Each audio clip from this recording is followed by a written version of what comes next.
Eles são responsáveis pelo futebol passar da condição de esporte amador para profissional.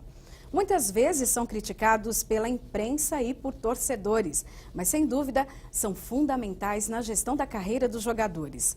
Hoje, o presidente da Assembleia Legislativa de São Paulo, o deputado Fernando Capês, recebe o empresário Wagner Ribeiro. Confira agora um pouco da trajetória de um dos maiores nomes dos bastidores do futebol mundial.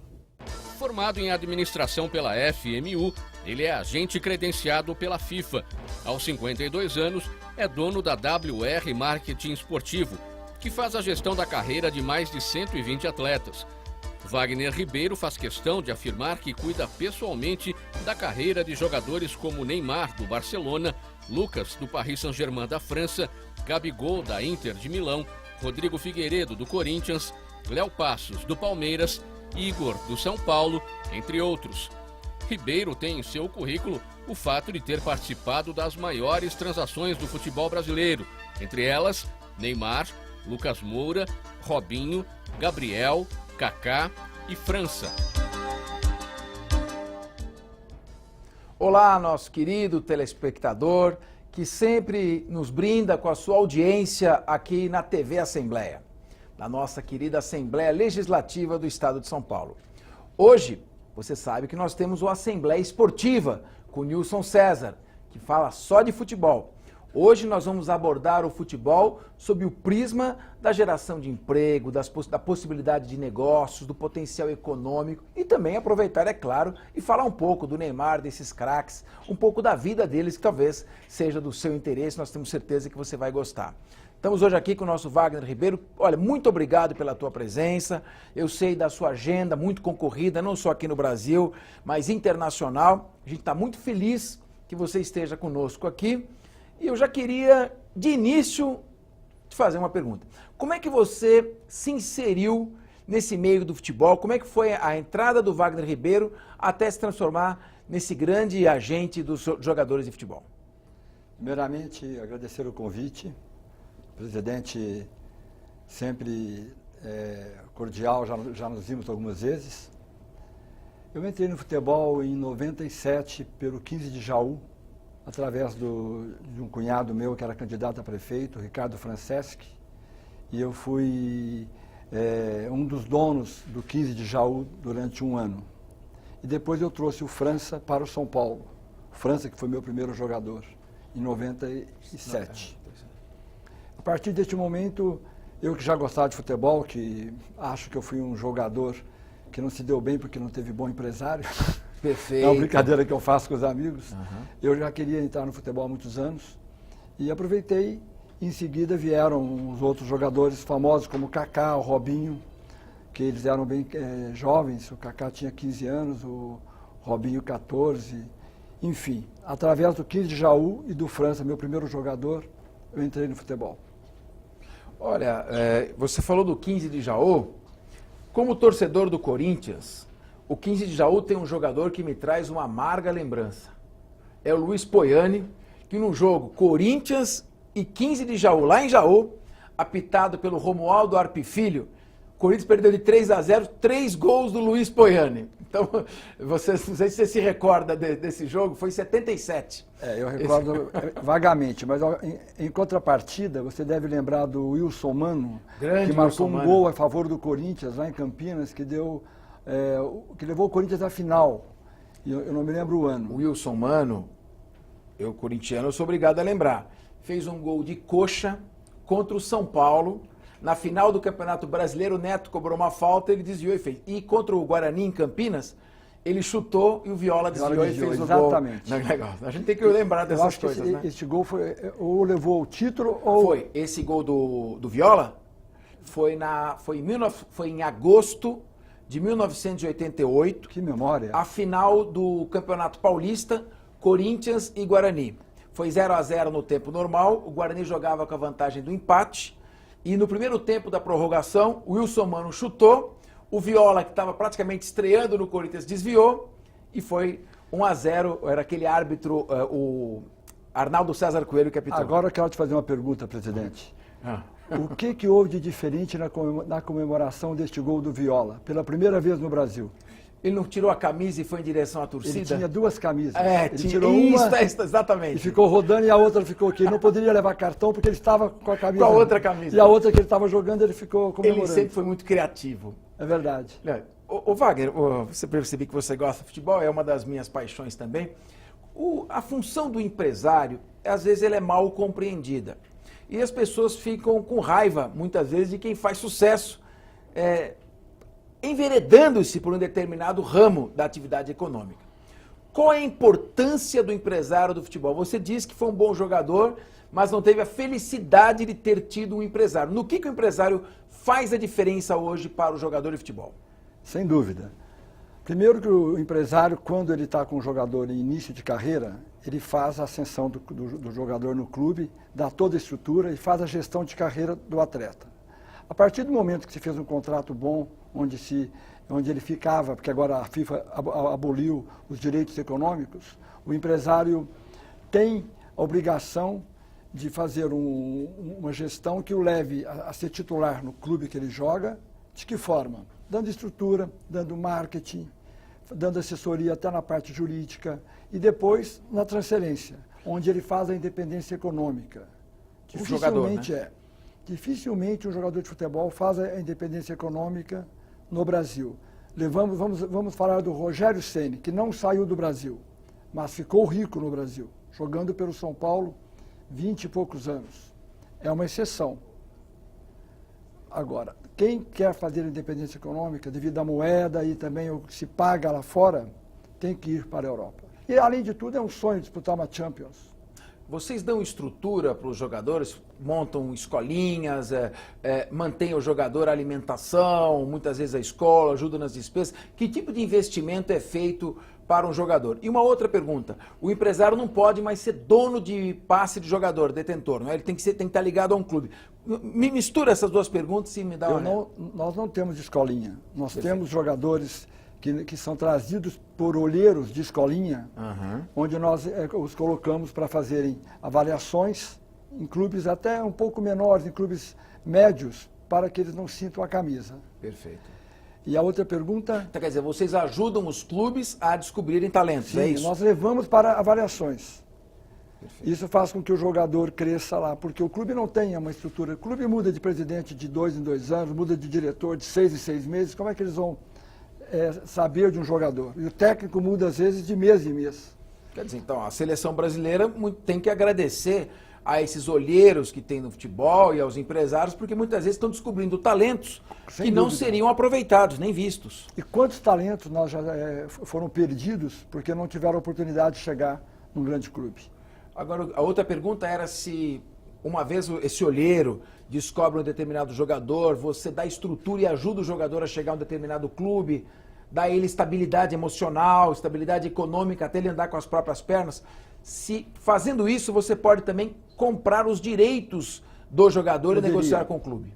De princípio, nós ajudamos na parte locomoção, ajudamos também na parte, o garoto quer um celular, o garoto quer morar num lugar melhor perto do clube, se você se aluga em seu nome o imóvel, então você é fiador.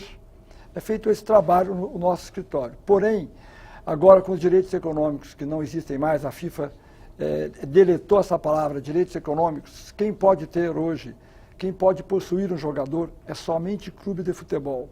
Investidor não pode, sociedade anônima não pode, só clube. Então, aquilo que era até então, eu posso dizer que Lucas Moura ganhou 13 milhões de euros na transferência para o PSG, Robinho ganhou 20 milhões de reais na época, não lembro em euros quanto deu, na transferência para o Real Madrid.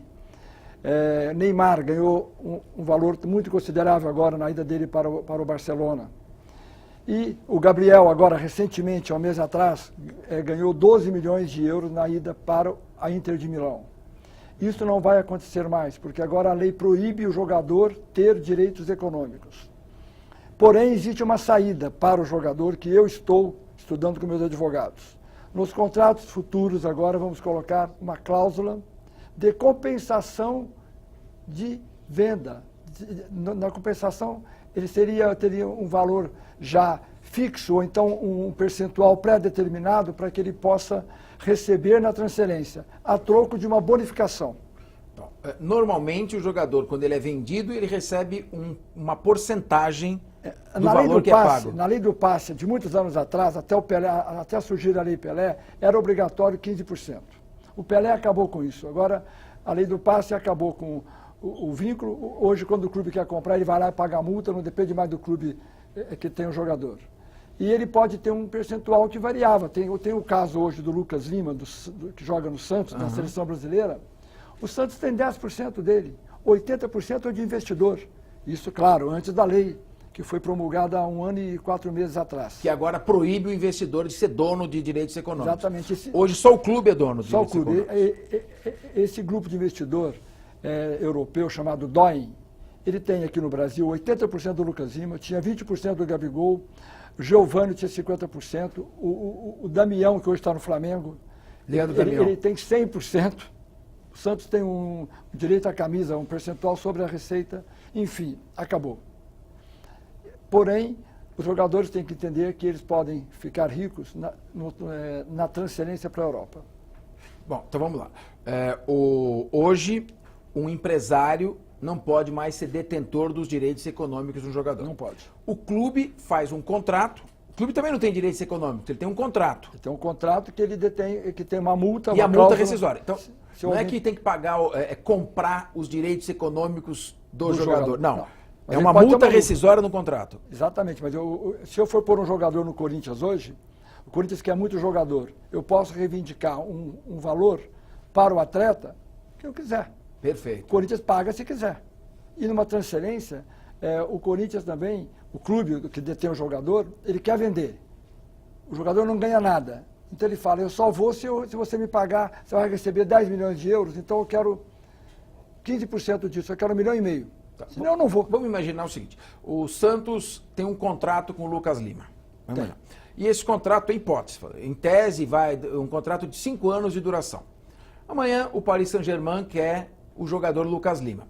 Então ele vai ver o contrato com o Santos e vai pagar uma multa rescisória ao Santos. Dizemos que ele pague 10 milhões de reais a multa já rescisória. Está pré-determinada. Pré-determinada, no contrato, está lá. Então quem quiser romper esse contrato tem que depositar 10 milhões na conta do Santos. O PSG, o Paris Saint-Germain, deposita os 10 milhões na conta do Santos. Sim. Não é direito econômico, é multa rescisória por rompimento de contrato. O Lucas Lima tem direito sobre algum percentual dessa multa rescisória? As partes podem pactuar isso no contrato? Hoje, o Lucas Lima não tem. Mas ele pode fazer uma cláusula que dê a ele o direito? Pode, claro, qualquer um pode. Veja não bem, é proibida poderia. Seria o direito econômico. A partir de agora nós vamos colocar isso como um percentual de compensação de uma transferência de rescisão de contrato. Mas minha pergunta é a seguinte, com essa modificação, o jogador não pode mais, num contrato, colocar uma cláusula que ele ganhe uma parte da multa rescisória? Está proibido? Ele não pode colocar nesses termos, porque multa rescisória ele não tem direito perante a lei. Mas ele pode colocar que esse contrato só poderá ser rescindido por parte dele se ele tiver uma compensação de 10% do valor recebido. Perfeito. Ou 15, ou 20, não importa. Porque também é interessante para o clube vender o jogador. Se ele não vender, como disse o presidente do Santos antes de ontem para mim no almoço, nós precisamos vender um jogador por janela, por ano. Perfeito. Para que a gente possa sair do vermelho. Agora receber um valor 29 milhões e meio de euros pelo Gabigol. O São Paulo foi bicampeão mundial e chegou à final da Libertadores no 3º ano, 92, 93, 94. Ele fazia assim, né? Vendia os jogadores e ia mantendo. Vendia um por ano. Jogador e ia se mantendo. Exatamente. Agora, o que vai acontecer no futebol? Os clubes vão ficar mais ricos? Não. Os clubes vão ter o jogador 100%, os jogadores vão brigar e vão esperar o contrato terminar. Quando termina, ele sai de graça. Nós tivemos aqui um exemplo do grande jogador do São Paulo, era fã desse jogador. Ele, inclusive, foi o único que eu me lembro que conseguiu ser campeão pelo São Paulo, pelo Santos, pelo Palmeiras e pelo Corinthians. O Miller. Grande Miller. Meu amigo. Um dos maiores jogadores. E eu vi uma reportagem do Miller na miséria, morando de favor numa edícula na casa do Pavão. Do Pavão. O jogador que acaba entrando numa situação dessas, Essa é a maior explicação para a importância que tem um empresário, um aconselhamento econômico para que o jogador vá se programando, para ele descobrir o potencial econômico que ele tem. Essa é uma das grandes relevâncias que tem o empresário que atua nesse ramo? Eu sempre uso esses cases para falar para os jogadores que o Morumbi, desde que eu me conheço por gente, quando eu era garoto, eu com meu pai ver o jogo, está lá. O Morumbi é uma fortuna, vale uma fortuna. Passaram lá jogadores do tamanho de Roberto Dias, Terto, Babá, Gerson, Pedro Rocha, Paraná, depois vieram outros, na época do Miller, Sidney, Silas, e depois vieram Careca, Pita, e agora recentemente o Kaká. Uhum. E o Morumbi continua igual, ou seja, quem ganhou dinheiro ganhou, quem não ganhou, o Morumbi continua igual. Eles têm que aproveitarem, eles têm que fazerem dinheiro durante o período que estiverem jogando. Existem, a maioria, eles não aproveitam, o dinheiro, eles ganhavam antigamente, que não ganhavam tão bem quanto hoje, mas o dinheiro que eles ganhavam era muito mal investido. Perfeito. Eu tenho meus ídolos, por exemplo, Serginho Chulapa. Grande Serginho, meu amigo. Sim. Serginho Chulapa não ficou rico no futebol. É um bom caráter, é uma boa pessoa. Hoje trabalha no Santos. E foi um grande jogador. Se ele jogasse hoje, eu fosse empresário dele, ele estaria muito rico, porque ele jogava muita bola. Então eu te pergunto, vamos ao Serginho, depois já vou fazer outras perguntas. O Serginho Chulapa, se o Serginho Chulapa hoje tivesse 25 anos, acho que no Brasil não tem ninguém jogando mais do que ele. O Fred pode ter mais habilidade, mas não tinha a presença do Serginho. Não tem um jogador como ele. Na minha opinião, eram 3 jogadores parecidos. O Nunes, Roberto Dinamite e o Serginho. Eu preferi o Serginho dos 3. O Serginho, quanto valeria hoje? Por baixo, no mínimo 30 milhões de euros. Por baixo. Por baixo também, 30 milhões de euros. E ele ganharia hoje, se estivesse na Europa, no mínimo 5 milhões de euros neto, livre de imposto por ano. Por ano. No mínimo. Se vai para a China, ganha 10. Uma curiosidade que o telespectador tem, 30 anos atrás, vamos pegar, por exemplo, o Ademir da Guia, o Rivelino e, chegando nas nuvens, o Pelé. Meu Deus. Quanto que eles ganhavam naquela época, mais ou menos, proporcionalmente em dólar, 10 mil dólares por mês? Um Pelé ganhava o quê? 5 mil dólares por mês? O máximo era 20 mil dólares. O máximo 20 mil dólares. Vou te dar um exemplo. Um time brasileiro como o Santos saía do Brasil para jogar na Europa por 75 mil dólares no máximo, incluindo passagem aérea e hotel e refeições. Hoje um time brasileiro não vai jogar na Europa por menos de 500 mil euros. Veja as diferenças. Quer dizer, o valor agregado econômico ao futebol aumentou muito, né? Muito, claro. Hoje se gira bilhões em volta do futebol no mundo inteiro. Agora, nessa janela, né, na Inglaterra, as contratações passaram em reais, de 2 bilhões de reais na Inglaterra. Lógico que a moeda deles é bem mais forte, está 2 bilhões de reais. O Messi, se algum time, por exemplo, o Paris Saint-Germain, o Sheik saudita, quisesse tirar o Messi do Barcelona, ele teria que depositar quanto de multa rescisória? Se não me engano, agora está em torno de 400 milhões de euros. 400 milhões de euros. Por favor, empresário Wagner Ribeiro, se o Pelé tivesse a idade do Messi, estivesse no Barcelona, o PSG depositaria quanto para tirar o Pelé do Barcelona? 1 bi? Por aí, né? É uma coisa absurda, não tem... É um absurdo. Eu me lembro que nós tínhamos um jogador, até que faleceu, chamava Denner, na portuguesa. Denner. Era o novo Pelé. Tragicamente época, com cinto de segurança no pescoço. Isso é um absurdo. Até vou te dar um exemplo agora, que aconteceu com o Denner. Se eu fosse empresário dele, ele não teria morrido da forma que ele morreu. E você vai me dar razão. Por quê? Porque ele estava aqui em São Paulo numa festa e ia treinar no Vasco. Às 10 da manhã teria que estar lá no Rio de Janeiro para treinar no Vasco. E ele saiu da festa, pegou o carro dele e o Mitsubishi, ele com um amigo. Ele falou, você vai dirigindo, eu vou dormindo. Ele abaixou o banco, foi deitado lá com o cinto e ele bateu o cinto e enforcou. E ele morreu. Por que ele não teria morrido? Primeiro que eu não deixaria ele ir de carro. Ele poderia ficar na festa até às 5 da manhã. Mas 7 horas da manhã tem ponte aérea. Perfeito. O carro o motorista leva, o amigo leva. Você vê os detalhes. Ele não tem, exatamente, a nossa obrigação, o nosso escritório, o staff, cuida dos mínimos detalhes. E ele era um garoto que, infelizmente, tem 2 filhos hoje que têm 18, 19 anos. Como é que está a situação da família? Péssima. Eles tentaram no futebol, não conseguiram virar jogador. O Vasco tinha que pagar um seguro que não foi pago, não tinha seguro, não tinha nada. Naquela época era uma baderna. Enfim, aquele futuro promissor, a maré veio e... Assim, outra coisa que teve um problema muito grande, o Vasco não fez seguro para ele e teve uma disputa com a Portuguesa. Você, como empresário, não deixaria um jogador desse ficar sem seguro de vida? Isso aí é obrigação, é cláusula de contrato. Então, quer dizer, são todos esses detalhes que justificam uma atuação técnica, profissional e especializada, olhando o aspecto econômico, que o jogador muitas vezes não olha, e tirando do jogador o seu potencial econômico máximo. Porque às vezes o jogador não sabe o valor que ele tem. Não sabe. Normalmente, o jogador que não tem empresário, ele vai o pai, o tio ou algum advogado da família. O advogado, com todo respeito, entende de direitos tributários, civis, criminais, mas não entende direito desportivo, que agora está começando, que é um direito novo no Brasil. Seria a lei trabalhista com a lei Pelé, a soma das duas leis. E quando eu entro numa reunião com o diretor de clube, acontece de tudo. O diretor do clube quer pagar o mínimo possível e o pai quer o máximo possível. E cria um desgaste. Eles batem de frente, eles acham que o garoto é mercenário, que o pai é mercenário, e o pai acha que o dirigente do clube está aproveitando da situação, porque ele precisa do clube. O empresário entra e faz exatamente o meio de campo. Ele pode blefar, pedir muito, ele pode exigir e pode bater de frente com o diretor, porque quando termina essa relação, até logo, boa tarde, passe bem. E o jogador continua, a família continua. Eu passo pelo clube, faço o contrato e passo. A família fica, o jogador fica. Um exemplo, Marcelo Teixeira, presidente do Santos, que é uma pessoa muito competente como presidente, muito idônea. Tive vários problemas sérios com ele. Uma do Robinho. A mãe do Robinho foi sequestrada, lembra? Ficou 43 dias. Ele estava indo para o Real Madrid. Real Madrid, e ele ficou 6 meses no Brasil, porque o Marcelo me pediu. Colocamos 3 seguranças para a família dele. O Marcelo pagou o sequestro na época, prenderam os sequestradores logo em seguida.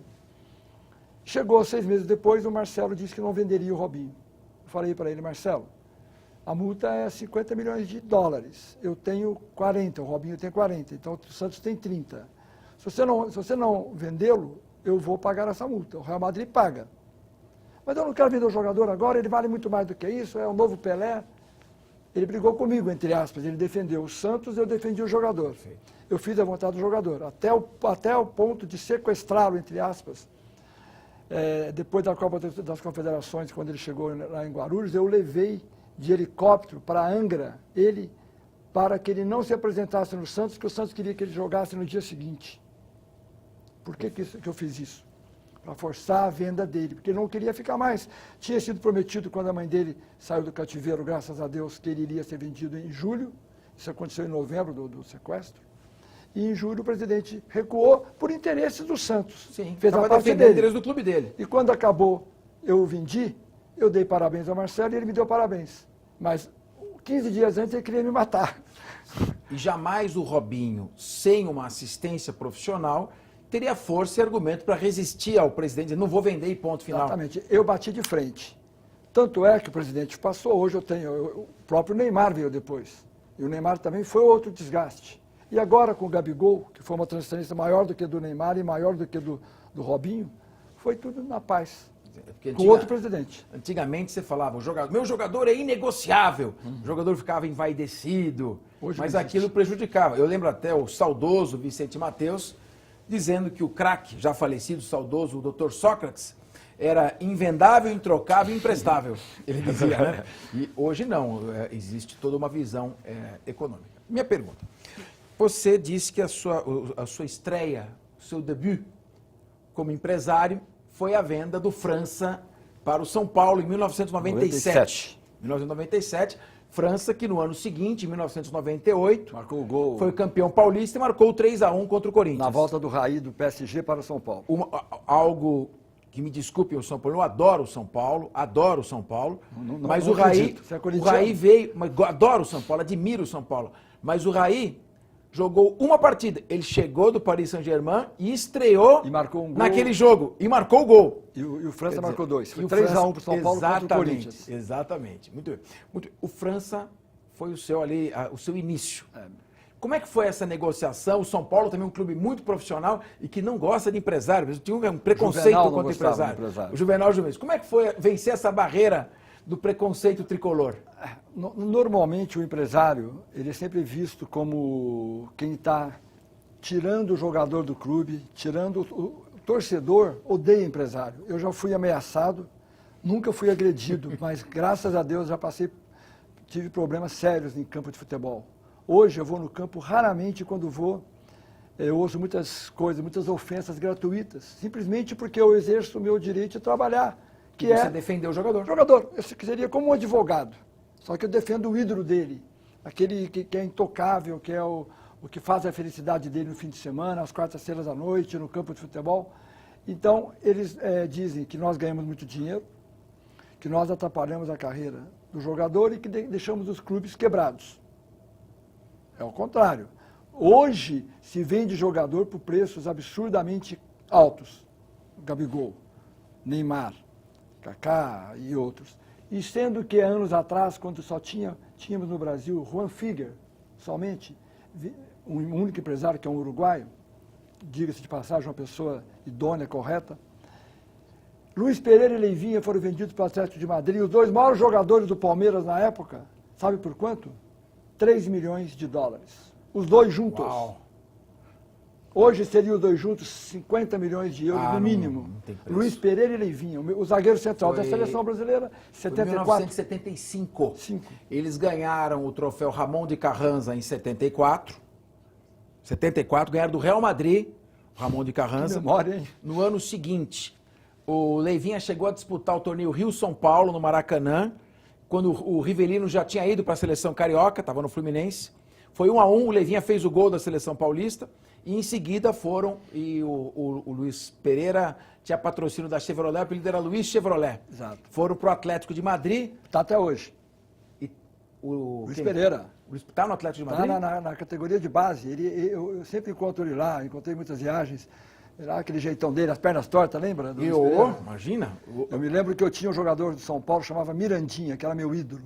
quebrou a perna em 74. Exato. E ele tinha um comentarista da TV Tupi, que ele disse que se o Mirandinha marcasse um gol no São Paulo, ele ia raspar a cabeça. Era do Walter Abrão, o Roberto Petri e o Geraldo Bretas. Geraldo Bretas. Lembra? Opa, Já falecido. como? Geraldo E o Bretas. Mirandinha marcou o gol, o São Paulo ganhou de 1-0 do Palmeiras, gol do Mirandinha, em cima do Luiz Pereira, e ele, no dia seguinte ele raspou a cabeça. Isso é coisa do futebol.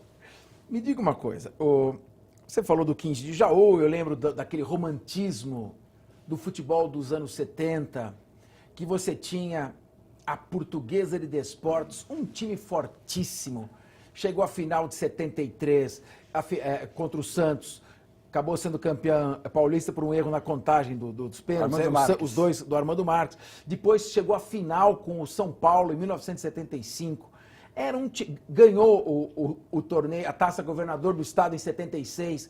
Era um timaço. Evair, o próprio Leivinha, Zé Maria, Piau, Ratinho. Depois você tinha Zecão, Isidoro, Mendes, Badeco, Enéas, Badeco, Wilsinho, Enéas. Tata de cá. E Denner.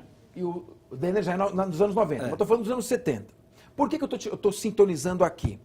Porque eu me lembro de um campeonato paulista fortíssimo, era disputado em 3 turnos, tinha times assim, a Ponte Preta era uma verdadeira seleção. Assim, um time era Carlos, Odirley, Edson, Oscar, Polozzi e Odirley. Marco Aurélio, Vanderlei, Marco Aurélio de cá, Lúcio, Rui Rei e Tuta. Era um timaço. Com o técnico era o já falecido. Cilinho? Não, era o Duarte. Zé Duarte. Muito bem. Então, esses times eram mantidos porque existia a lei do passe. Com a lei do passe, o clube investia no jogador, tinha sua estrutura, ele começava no interior, os times do interior eram fortes, aí ele era vendido para o time da capital e o time, então, recebia esse jogador e o valor pelo jogador. Luiz Fabiano veio de onde? Da Ponte Preta. Da Ponte Preta. Os clubes fortes. O interior de São Paulo, muito forte. Muito forte. A Portuguesa, que foi para a Série D do Campeonato Brasileiro, está quase fechando as portas. Sim. Era um time fortíssimo. Eu te pergunto, quando veio a lei do passe, eu até conversei com o Carlos Miguel Aidar, que foi um dos maiores presidentes que o São Paulo teve, aquele de 85, que foi um dos idealizadores do fim da lei do passe. Falei, vocês mataram o futebol, vocês enterraram o futebol com o fim da lei do passe, sob argumentos românticos de que jogador não é escravo, não é nada disso. É simplesmente proteger economicamente o clube que manteve esse jogador. Eu pergunto a você, que tem muito mais experiência que eu, que estou falando aqui meio de orelhada. Afinal de contas, o fim da lei do passe tornou jogadores ricos e clubes pobres? Devido à má administração dos dirigentes, os clubes não ficaram ricos. Os clubes não ficam ricos. Apesar que clube de futebol não foi feito, entre aspas, não foram feitos para ficarem ricos. Foram feitos para ganhar títulos, para dar alegria aos torcedores. Pergunta para um torcedor se ele quer ver o time dele rico ou o time dele ganhando títulos. Exemplo, Real Madrid, que é um time rico porque tem 300 mil torcedores que pagam o carnezinho todo mês, onde que gera uma receita absurda, e todo ano eles podem gastar 400, 500 milhões de euros em investimentos com atletas. Por quê? A alegria deles é o título, é ganhar do Barcelona, é ganhar uma Champions, é ir para Tóquio para ganhar o Mundial Interclubes. E aqui no Brasil, a mesma coisa, só que os clubes não conseguem pagar a folha, perdem jogadores por falta de pagamento, os clubes devem, aí o Profut agora, que você conhece muito bem, fizeram um acordo. Eu acho que muitos clubes e muitos presidentes vão ter problemas com o Profut, porque não vão conseguir honrar. Porque você sabe bem que a televisão paga bem para Flamengo, Corinthians, que ganham 130 milhões de reais por ano de uma TV Globo, pay-per-view. Mas clubes como menores, Criciúma, Ponte Preta, ganham 25 milhões. E a folha de pagamento desses clubes é 4, 5 milhões ao mês. Infelizmente, tem uma distorção muito grande. É lógico que investir na camisa do Flamengo e do Corinthians também é outro valor, e na camisa de um clube da segunda divisão é outro. Todas essa publicidade que envolve o futebol traz recursos, traz receitas maravilhosas, só que são muito mal administradas pelos diretores. E aí fala-se que nós, empresários, é que quebramos os clubes. Veja bem, o Santos estava com problema financeiro até um dia desse. Vê se tem problema hoje. Entrou ontem na conta do Santos 29 milhões e meio de euros. Multiplica por 3,6. Agora, o Corinthians fez o elenco dele, você sabe muito bem, venderam quantos jogadores? Desmontaram o time inteiro. Tá. Tanto é que eu tenho ouvido agora que o time não vai chegar nem no G6, porque foi desmontado. Enfim, futebol é paixão. Paixão é o torcedor e o clube. O clube não precisa ficar rico, o clube precisa ganhar títulos. Tá. E nós ajudamos o clube a ganhar dinheiro para fazer jogadores e girar para ganhar títulos. Tá. Aliás, só um parênteses, quero parabenizar aqui de público o Marcelo Teixeira, porque aquele centro de treinamento que o Santos montou na entrada de Santos, quando você está na chegada, logo depois do túnel, aquilo revela uma fábula de jogadores a cada ano. Robinho Diego realmente... é o nome deles, de CT. Como? CT Robinho e Diego, que eles fizeram a brincadeira, porque eles começaram lá os dois. Perfeito. Não, maravilhoso. Um trabalho do Santos realmente digno dos maiores elogios. Agora, vamos fazer uma pergunta. O futebol hoje, ele tem um potencial econômico enorme. Você mesmo é empresário, mas você gera emprego para muita gente, você recolhe impostos, você é um agente econômico. O jogador é um agente econômico, em torno dele você tem patrocínio, publicidade, muitas pessoas que falam sobre isso, a imprensa, quantos jornalistas não trabalham em torno disso. Então, você imagina, numa brincadeira aqui, eu sei que é difícil, mas se nós de repente proibíssemos de uma hora para outra a prática de futebol no Brasil e no mundo.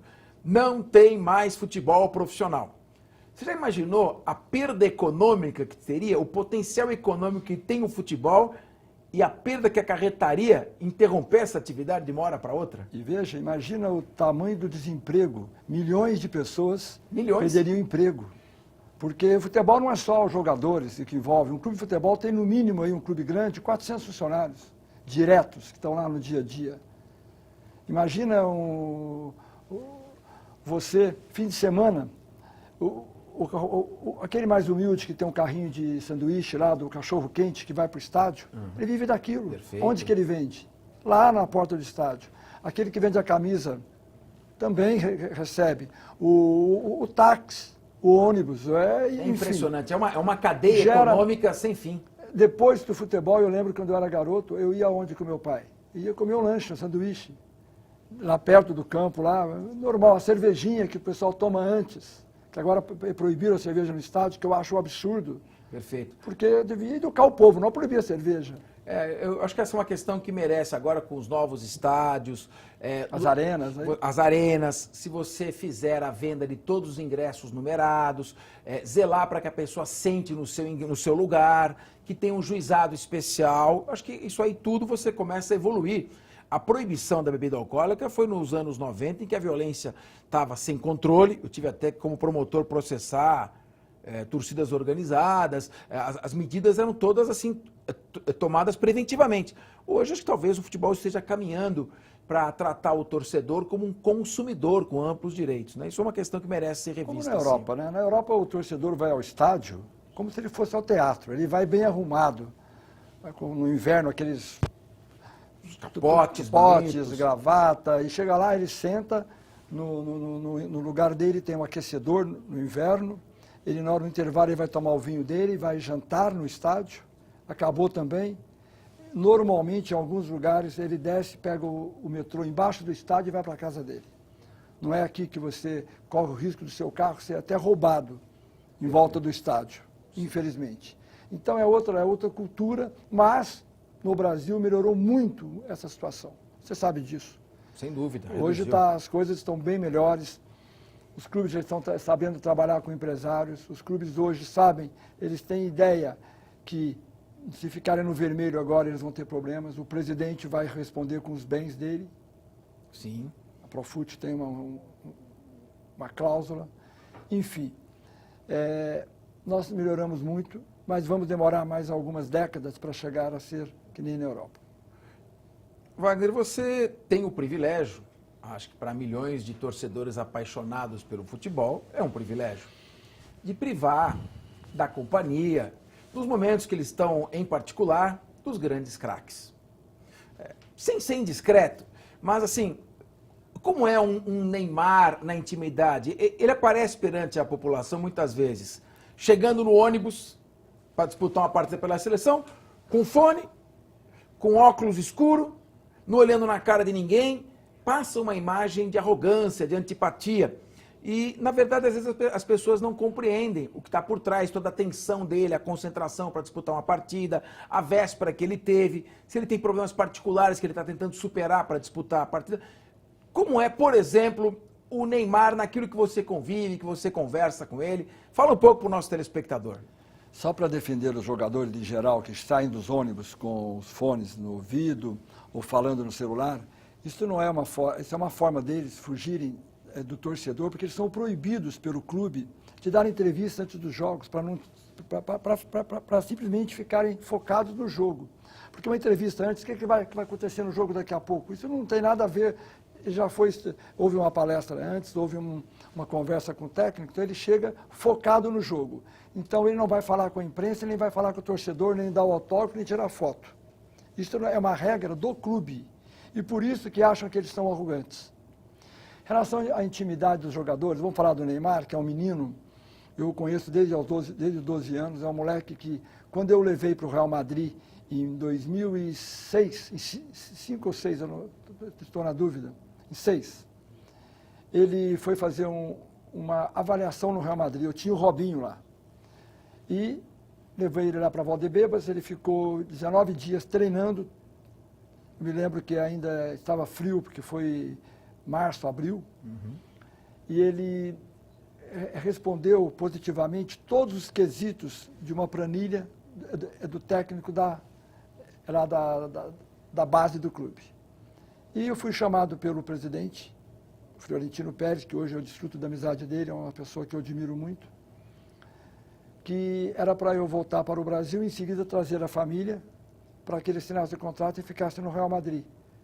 E o pai do Neymar estava comigo. E acertamos o salário, ele ganhava no Santos R$150, que era uma ajuda de custo, ia ganhar 10 mil euros por mês, mais aluguel de casa, um carro e um emprego para o pai dele. Escola para o garoto e para a irmã. Isso mudou totalmente a vida do Neymar, porque a partir do momento que eu estava com ele lá, a TV Bandeirantes transmitiu os jogos ao vivo e jogava Real Madrid e Deportivo La Coruña. Eu ia embora no dia seguinte, à noite, quando a televisão focalizou o Florentino Pérez, o Neymar, o pai dele e eu no camarote da presidência do Real Madrid. E quem estava assistindo o jogo aqui no Brasil? Marcelo Teixeira, que me ligou, pulou, me xingou para a imprensa que eu estava fazendo um absurdo, levando o jogador do Santos. Naquela época eu não tinha nem contrato de formação. E eu cheguei aqui e disse para ele que estava tudo certo e que o garoto tinha essas condições econômicas para jogar no Real. Ele falou, eu cubro o mesmo salário que ele ganharia lá e 1 milhão de euros de luva. Falei para o pai dele, e aí? O pai dele falou, vamos ficar. E ficaram. Eu fui denunciado no Ministério porque eu era traficante de menor. Fui chamado lá porque um torcedor me denunciou.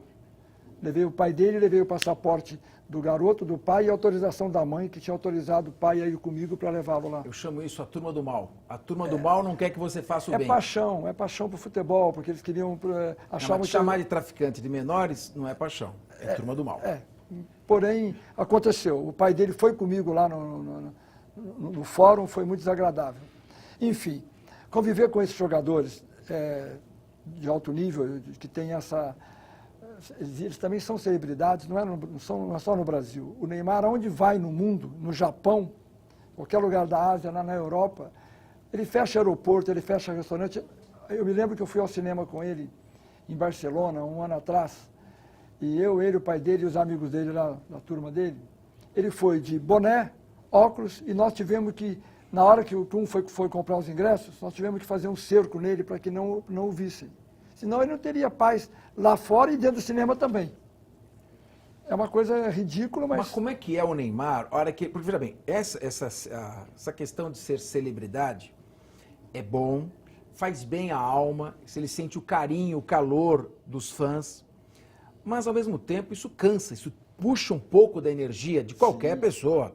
O Roberto Carlos não consegue sentar Roberto Carlos cantor, não consegue sentar num bar para tomar uma coisa. Eu fui num cruzeiro, que era um cruzeiro em que ele cantaria no navio. Ele não podia sair da cabine, ficava trancado. Então isso cansa bastante. Em que momento você estava ao lado que o Neymar fecha a porta do carro, respira e passa a ser simplesmente o Neymar que ele era 15 anos atrás? Como é ele nesse momento, com a família, com os amigos? Como é que ele é? Ele é falante, ele é quieto? Agora, em julho, eu fiquei com ele, com o Neymar e com a família, 8 dias em Ibiza, na Espanha, uma ilha da Espanha. E neste momento ele foi o garoto que ele é, porque ele estava de férias, ele saía para namorar, para ir para a balada, para andar de barco, queria jogar no cassino lá, tem um cassino em Ibiza, fomos lá no cassino, brincamos. Ou seja, ele foi uma pessoa normal, apesar que onde ele ia, sempre tem alguém querendo fotos, autógrafos, ou um áudiozinho para mandar para a irmã, para a namorada, para o amigo. Ele vive muito bem com isso, ele sabe, ele respeita e sempre ele atendeu muito bem aos fãs. Na intimidade, na casa dele, ele é um moleque que ele pega lá, fica no videogame lá, brincando o tempo todo. Ele, para comer, era um problema, porque ele não comia qualquer comida, ele gostava de arroz, feijão, e ovo, batata frita, aquelas coisas de criança. Ele trata os funcionários da casa dele como se fossem parentes dele, porque elas têm intimidade no quarto dele, levar o suco, acordam ele, aquelas coisas que uma pessoa normal, que ele é normal, só que quando ele sai da casa dele, ele não é normal, porque ele não faz o que eu faço. Eu pego o meu carro, vou onde eu quero, ele não consegue.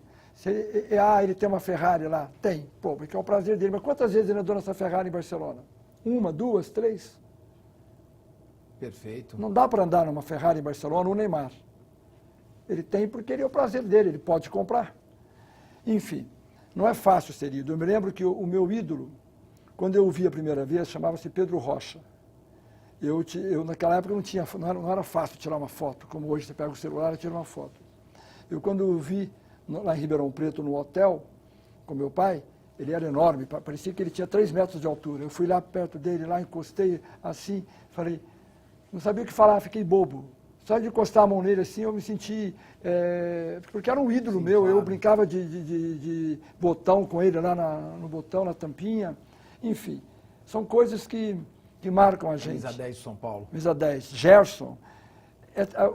Ter um ídolo é você chegar perto, você não acredita. As pessoas falam para mim assim, pô, você é o Wagner, pô, você é empresário do Neymar. Pô, para mim é uma coisa tão comum, tão normal, como de outros grandes jogadores. Só que para essa pessoa que vem no campo de futebol e pergunta, eles acham que o Neymar é um ET, que é um extraterrestre. Eu me lembro do Ronaldo, fenômeno, que eu tinha uma ideia dele diferente.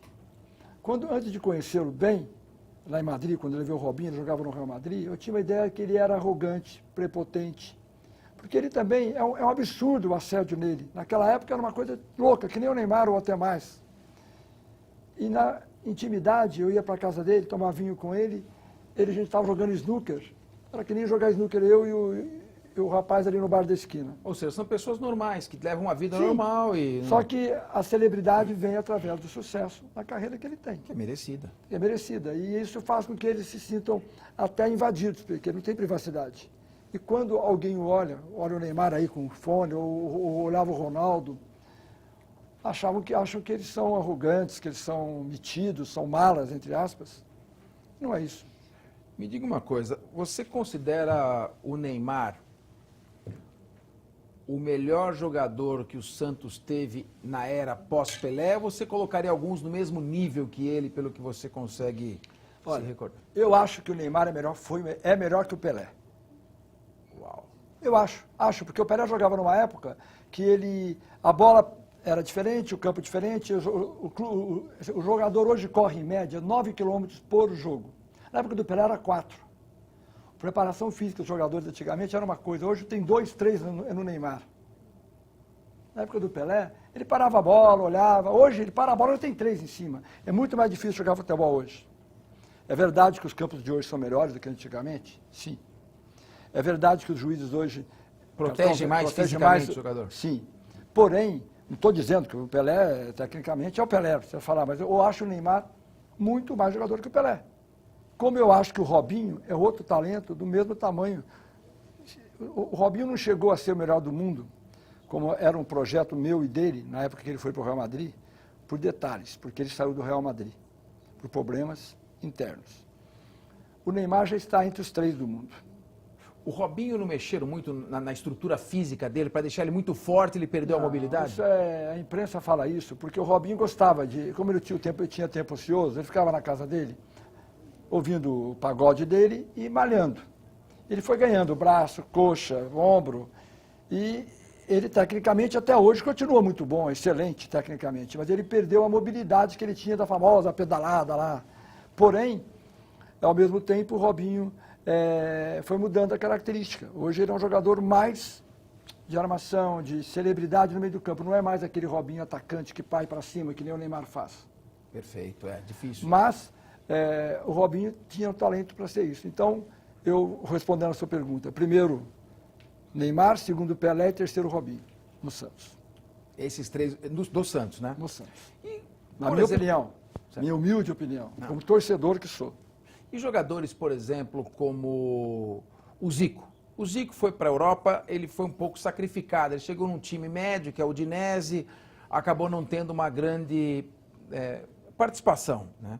Você acha que o Zico hoje, tivesse a idade que tem o Neymar, fosse para a Europa, conseguiria assumir uma posição de destaque no Barcelona, no Real Madrid também, ou não conseguiria ser um camisa 10, como é um Messi, como é um... Com certeza. Seria? Zico seria. Zico é um cracaço e, acima de tudo, tinha muita personalidade, né? Onde que ele fosse, ele venceria. Ele foi para o time pequeno da Itália. Sim. E venceu. O Udinese foi lá, disputou o título com ele lá. Foi campeão, aliás. Não, campeão não. O Napoli que foi campeão. Mas ele chegou lá perto. Chegou perto, sim, sem dúvida. E o Zico no Flamengo é um absurdo. Na seleção, Todos nós lembramos, mesmo não ter, em 82, não é isso? 82, aquela grande seleção. Ele deu para a Itália no Estado. Itália, Enfim, o Zico não seria... tinha disciplina tática aquela seleção. Os dois laterais desciam ao mesmo tempo. Leandro e Júnior. Bom, individualmente talvez tenha até sido melhor que a de 70. Agora, aqueles gols contra a Itália lá, que o cara estava impedido, se o Júnior não tivesse na área, encostado na trave. É verdade. O terceiro. Estava impedido. O 3-2. Não tinha ninguém, ele estava na trave. Vê se pode. Não tinha que ser, era uma fatalidade e aquilo foi, segundo o Zico disse com toda razão, aquilo foi um atraso no futebol. Porque a partir daquela derrota, se criou a ideia de que para ganhar tem que jogar futebol feio, amarrado e ganhar só de 1-0. E não futebol dando espetáculo, como é muito melhor, né? Ganhar dando espetáculo. Que era o que o Tele queria. Sim, e com toda a razão. Deixa eu fazer uma lista de 10 jogadores aqui, vou ver a tua opinião. Minha opinião. Sim. Ronaldo Fenômeno, Romário, Careca. Qual dos três você prefere? Careca. Uau, grande Careca. Talvez aí tenha o coração um pouco. Porque eu sou São Paulino e eu vi o Careca nos melhores momentos do São Paulo. Que foi na época dos menudos, né? Com Miller, Silas, Pita, Sidney. Ademir da Guia, Rivelino ou Zico? Zico. O Zico, mais agressivo. Mais agressivo, batia bem a falta. Rivelino também. Ademir da Guia era um jogador já de clube. Na seleção nunca jogou bem. Gerson ou Falcão? Gerson. Gerson. Grandes jogadores. Realmente, a gente aproveita porque essa tua experiência toda aqui vai dando a gente... É bem discutível isso também. E o Garrincha? Não vi jogar. O Garrincha é um especialista. Jogava só na ponta direita.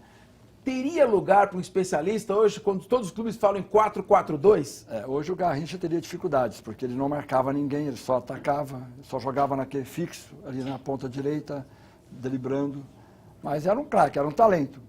Hoje ele teria que se adaptar ao futebol moderno.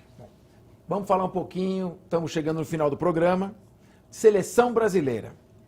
O Neymar é um iluminado. O Zúñiga da Colômbia dá uma entrada desleal, tira ele da final e ele é poupado da mais humilhante derrota da história do futebol brasileiro. Alemanha 7, Brasil 1. O que aconteceu naquele dia? Até que o Filipão, sempre um treinador pragmático, ele e o Parreira, dois treinadores pragmáticos que são de resultado, ia levando, de repente perde por 7-1. A que você atribui? Eu já até cheguei a ver uma entrevista a sua respeito, mas queria te ouvir novamente. Eu estava lá no Mineirão com meu filho, que tinha 4 anos, e a camisa do Brasil, estávamos sentados onde estavam a família de todos os jogadores, que estavam jogando, inclusive a mãe, pai, esposa, filho de jogadores, e fomos tomando aqueles gols. 1 gol, 2, 3, 4, 5. O primeiro tempo foi 4-0. 5-0. E ele perguntava para mim, pai, e agora? Eu não estava acreditando, eu estava incrédulo. Segundo tempo, ele dormiu no meu colo, e os pés na Susana Wermer, que é a esposa do Júlio César, sentado ao lado, ele dormiu, não quis assistir o segundo tempo. Foi a maior tristeza de futebol que eu tive até hoje, porque eu não tinha o que falar para ele, fiquei triste, e daí foi a minha revolta, o desabafo como torcedor, não como profissional, porque as pessoas tomou dimensão que tomou o meu depoimento no Twitter sobre o Filipão, porque eu sou o empresário do Neymar. Perfeito. Se eu não fosse, eu seria um a mais que meteu o pau no técnico, que todo técnico é xingado. Você foi um dos 200 milhões de brasileiros que criticou. Sim, só que eu tomou essa dimensão Brasil e fora, porque eu coloquei algumas coisas que eu até me arrependo de alguns quesitos. Eu tinha razão, eu coloquei 6 quesitos para ser técnico da seleção. Eu fiz uma crítica ao Filipão. O primeiro quesito, eu achava que ele não deveria estar lá. Então, o primeiro quesito, para ser técnico da seleção, teria que ir para a seleção de Portugal e não ganhar nada. O Filipão foi para lá e não ganhou nada. Segundo, tinha que ir para o Chelsea e ser mandado embora do Chelsea, por justa causa. E ele foi. Terceiro, ir treinar o Uzbequistão, que é uma vergonha para o treinador do nível do Filipão. O quarto era voltar para o Brasil e pegar um time na Série A, que era o Palmeiras. E ser rebaixado. E ser rebaixado para a Série B. Só que ele fez uma coisa feia. 20 dias antes de ser rebaixado, ele pediu demissão, porque não queria ter no currículo dele que ele caiu. E o sexto, eu fui todos esses que eu coloquei, esses 5 quesitos, eu acho que eu, como torcedor, tinha o direito de criticar, como todo mundo critica técnico. Estou falando do futebol. Agora, onde que eu me arrependo foi do lado pessoal, que eu chamaria de arrogante, prepotente, babaca, aquelas coisas da raiva do momento, já pedi desculpas. Ele aceitou? Publicamente. Não, eu já ouvi uma vez num evento, mas nos evitamos. Não chegaram a falar, não? Não, aí as pessoas falaram que era porque o Lucas Moura não tinha sido convocado, que eu fiz um desabafo porque ele não foi e tal. Mas não, foi o meu momento de torcedor. Porque hoje, muitas pessoas que eu encontro, que eu não conheço, vêm falar, você falou o que eu queria ter falado. O que acontece com essa dupla de laterais, que são cracaços nos seus times, Daniel Alves, no Barcelona, agora no Juventus, e o Marcelo, e não jogam nada na seleção brasileira? Falta personalidade. O Thiago Silva, que chora na hora que vai para uma disputa de pênaltis, o outro que é o quarto zagueiro da seleção brasileira, que é totalmente do Paris Saint-Germain. Davi Luiz, totalmente indisciplinado tecnicamente.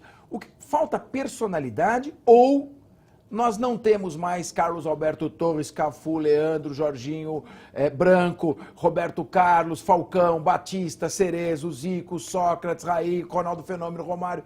Nós estamos numa entre-safra de jogadores com o oásis chamado Neymar e vai ser difícil ganhar alguma coisa com esses jogadores.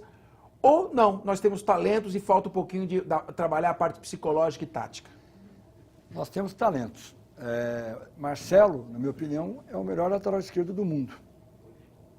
O Daniel Alves, que ontem fez uma partida maravilhosa contra a Bolívia, é um dos melhores. Tanto é que saiu de um time do tamanho do Barcelona e foi para a Juventus, com 30 e poucos anos.